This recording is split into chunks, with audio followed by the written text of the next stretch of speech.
मुंबईत सुप्रिया सुळे आणि आदित्य ठाकरेंच्या विरोधात बॅनर लावण्यात आलेले आहेत। मराठा युवा सेनेकडून हे बॅनर लावण्यात आलेत। बाप काढणे ही आमची संस्कृती नाही, पण सुरुवात तुम्ही केली, शेवट आम्ही करणार। आदित्य ठाकरेंनी फक्त पेंग्विन देण्याचं काम केलं, तर सुप्रिया सुळेंनी कुंडीत वांगी लावून करोडो रुपये कमवले।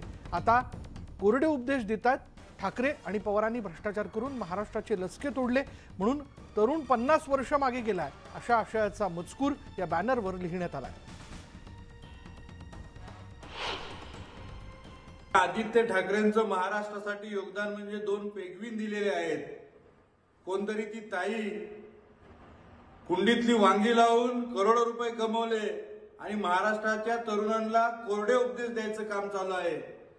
हे नौटंकी आता थांबवा। महाराष्ट्रातल्या तरुणांची खरी गळचेपी कोणी केली असेल तर तुमच्या दोघांच्या वडिलांनी बापांनी केलेली आहे। की बाप काढणे ही संस्कृती आमची नव्हती, पण सुरुवात तुम्ही केले। आता इथून पुढे जशास तसे उत्तर मिळेल। पुढे पाहूयात भाजप कोर कमिटीची आज